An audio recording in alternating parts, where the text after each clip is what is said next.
नमस्कार, मैं शालिनी और आप देख रहे हैं द बिहार 24। आइए बढ़ते हैं आज की बड़ी खबर की ओर।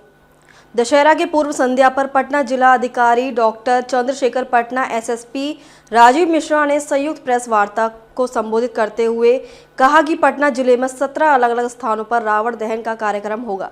सुरक्षा के चाक चाक चौबंद इंतजाम के साथ अस्पतालों को अलर्ट पर रखा गया है। वहीं पटना के राजीव मिश्रा ने कहा है कि गांधी मैदान के चप्पे चप्पे पर तीसरी आंख की पैनी निगाह रहेगी। पटना जिलाधिकारी के लोगों से अपील किया गया है कि कार्यक्रम शुरू होने से पहले अपना स्थान ग्रहण कर लें।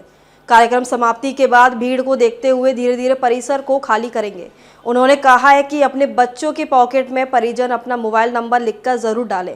वहीं पटना एसएसपी राजीव मिश्रा ने कहा है कि गांधी मैदान में सादे और वर्दी में तैनात रहेंगे। भीड़ नियंत्रण को लेकर गांधी मैदान के सभी एंट्री और एग्जिट गेट पर मजिस्ट्रेट और पुलिस तैनात रहेंगे। आपको बता दें कि रावण बस को लेकर पटना के गांधी मैदान में अस्थायी कंट्रोल रूम, मेडिकल कैंप और अग्नि सुरक्षा की पूरी इंतजाम की गई है। रामलीला महोत्सव दशहरा ट्रस्ट कमेटी के साथ प्रमंडलीय आयुक्त, जिलाधिकारी, आईजी, एसपी, ट्रैफिक एसपी सहित संबंधित अधिकारियों के साथ अंतिम बैठक संपन्न हो गया है।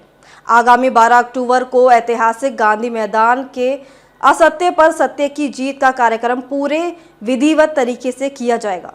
उन सभी गेट पर डीएसपी रैंक ऑफिसर्स को लगाया गया है। पर्याप्त संख्या में बलों की प्रतिनियुक्ति की गई। इसके अलावा जो पूरा रावण वध का कार्यक्रम है उसकी प्रतिनियुक्ति को हम लोगों ने 4 पार्ट में डिवाइड किया है। एक गांधी मैदान के अंदर की प्रतिनियुक्ति रहेगी जो सीनियर ऑफिसर सुपरवाइज करेंगे। उसके बाद जो गांधी मैदान पे गेट बने हैं सारे गेट्स पर जो है प्रतिनियुक्ति रहेगी जिसमें डीएसपी रैंक ऑफिसर्स लगाए गए हैं। गांधी मैदान के बाहर जो चारों तरफ सड़क है और जो चित्र लगता हुआ है उसको 4 भागों में बांट कर हम लोगों ने 4 पेट्रोलिंग, एक इंस्पेक्टर रैंक ऑफिसर के साथ जो लगातार पेट्रोल करते रहेंगे और उनकी जिम्मेदारी ये रहेगी कि पूरा जो रोड है वो स्मूथ रहे, कहीं कोई भी जो है गैर जरूरी सामग्री या कोई भी वाहन इत्यादि खड़ा नहीं हो।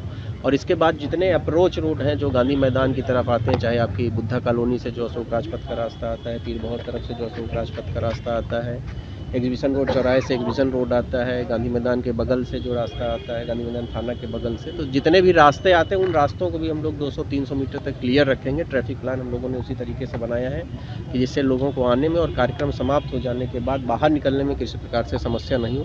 तो हम लोग को पूरी तैयारी है हमारी प्रशासन की, जिला प्रशासन की। पूरे गांधी मैदान को सीसीटीवी कैमरों से आच्छादित किया गया है। कोई भी एरिया ऐसा नहीं है जहां सीसीटीवी कैमरे से दिखाई नहीं पड़ता हो।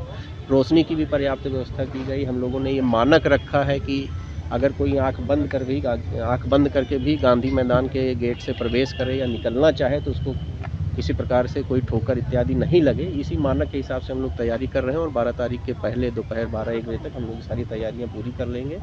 जो पुतले हैं उनकी सुरक्षा के लिए अभी से बल प्रयुक्त कर दिया गया है। अस्थायी थाना भी गांधी मैदान में खोला गया है। तो सारी तैयारियां कर ली गई हैं और हम लोग को पूरा विश्वास है कि कार्यक्रम बहुत अच्छे से संपन्न होगा। कार्यक्रम समाप्ति के बाद काफ़ी क्राउड हो जाता है, उसको मैनेज करने के लिए किस तरह? नहीं, जो पूरी कार्यक्रम जो तैयारी है उसमें 90% फोकस जो है वो हम लोग का यही है कि कार्यक्रम समाप्ति के बाद जो भीड़ निकले उस भीड़ को निकलने में कोई असुविधा नहीं हो।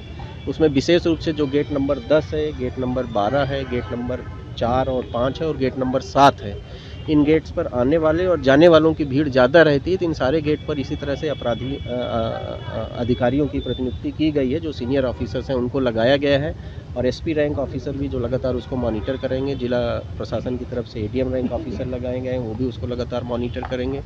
गेट्स पर इस बार अलग से हम लोग लोकल पीए सिस्टम दे रहे हैं जिससे जो भीड़ है उसको नियंत्रित किया जा सके। यहाँ जो केंद्रीय नियंत्रण कक्ष रहता है उसके कार्यक्रम समाप्ति के बाद हम लोग यहाँ से भी रिक्वेस्ट करते हैं और आपके इस चैनल के माध्यम से भी हम लोग ये आज अनुरोध करना चाहेंगे कि जो भी लोग आते हैं गांधी मैदान में जो रावण वध का कार्यक्रम होता है उसको देखने, हमारा ये अनुरोध है कि जब कार्यक्रम समाप्त होता है, जब पुतले जला दिए जाते हैं, उसके बाद थोड़ी देर, आधे घंटे अगर गांधी मैदान में लोग रुक जाएं, खासकर महिलाएं जिनके साथ हैं, बच्चे जिनके साथ हैं, अगर वो आधे घंटे रुक रहेंगे तो जो निकलने में जो भागम भाग होती है या जो स्थिति जो है गंभीर हो जाती है, काफ़ी भीड़ हो जाती है गेट्स पे, उसको अवॉइड किया जा सकता है और सबकी सुरक्षा में रहेगा। तो आप लोगों से भी और आप लोगों के माध्यम से जो पटना के रहने वाले लोग हैं, पटना में जो गांधी मैदान में आते हैं रावण वध के कार्यक्रम में, हमारे ये अपील होगा, ये रिक्वेस्ट होगा, जब कार्यक्रम में आए तो निकलते समय आधे घंटे 40 मिनट मैदान में रुक जाएं, गेट्स को इजी हो जाने। कुछ तैयारी रहेगी इस बार रावण वध को लेकर?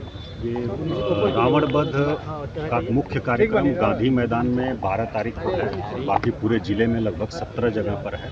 उसकी तैयारी को लेकर के आज जो गांधी मैदान में मुख्य कार्यक्रम होगा उसका हम लोग ब्रीफिंग किए हैं फोर्स और मजिस्ट्रेट का, और सारी तैयारियों को हम लोगों ने देखा है। तैयारियां लगभग पूरी हो गई हैं, बैरिकेडिंग का काम पूरा हो चुका है, जो लाइटिंग का काम है वो भी हो गया है, उसका टेस्टिंग चल रही है। बाकी सीसीटीवी कैमरा हम लोगों के लगभग 128 सीसीटीवी कैमरा स्मार्ट सिटी से जो गांधी मैदान के अंदर बाहर लगे हैं उससे 100% आच्छादित है।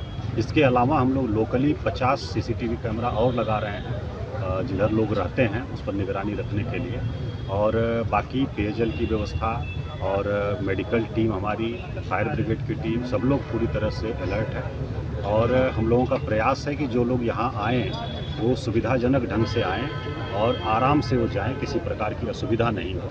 इसको लेकर के मुख्य जो एंट्री है हम लोगों की वो गेट नंबर 4, 5, 6, 7, 8 और 10, 12 इस प्रकार के जो गेट हैं इनसे एंट्री है। ज़्यादा प्रेशर जो रहता है हम लोगों का वो 4 नंबर गेट पर, 7 नंबर गेट पर, 10 नंबर और 12 नंबर गेट पर रहता है। यहाँ हम लोग विशेष व्यवस्था कर रहे हैं, लोगों के फ्रिस्किंग के लिए ज़्यादा DFMD वगैरह लगा रहे हैं ताकि लंबी लाइन नहीं लगे और आराम से फ्रिस्किंग हो जाए, जल्दी लोग प्रवेश कर जाएं। और निकलते समय सभी गेट खुले रहेंगे ताकि जिस दिशा में जिसको भी निकलना हो आराम से निकल सके, कोई भीड़ नहीं हो। तो तैयारी हम लोगों की पूरी है और समिति के साथ भी हम लोग संपर्क में हैं और हम लोगों का प्रयास है कि बहुत ही अच्छे ढंग से कार्यक्रम संपन्न हो। मजिस्ट्रेट की भी सब तैनाती की गई है, कितने संख्या हाँ, में? मजिस्ट्रेट और पुलिस पदाधिकारी की पर्याप्त संख्या में तैनाती की गई है गांधी मैदान के अंदर और बाहर, और उन लोगों की ब्रीफिंग भी हम लोगों ने कर दिया है। सब लोग अलर्ट रहेंगे, सबको कहा गया है कि समय से अपने अपने निर्धारित स्थल पर रहेंगे और मुस्तैदी से अपने दायित्व का निर्वहन करेंगे। किसी भी आपात स्थिति से निपटने के क्या कुछ इंतजाम किए गए? आपात स्थिति से निपटने की व्यवस्था है हम लोगों के पास, पूरा हमारे QRT है और इसके अलावा फायर ब्रिगेड की गाड़ी और हमारे मेडिकल टीम, कई जगह पर हम लोग यहाँ मेडिकल कैंप अपना बना रहे हैं। लगभग 18 के आसपास एम्बुलेंस हम लोगों की जो एडवांस एम्बुलेंस है वो सब रहेंगी। बाकी जो आसपास के बड़े अस्पताल हैं सबको हम लोग अलर्ट करके रखे हैं और उनसे बात भी किए हैं कि अवकाश को देखते हुए वहाँ पर कोई शिथिलता नहीं हो, वहाँ डॉक्टर और मेडिसिन और सब चीज़ें 24 घंटे उपलब्ध रहें। तो अब तक के लिए बस इतना ही, फिर होगी आपसे मुलाकात। तब तक के लिए नमस्कार और देखते रहिए द बिहार 24।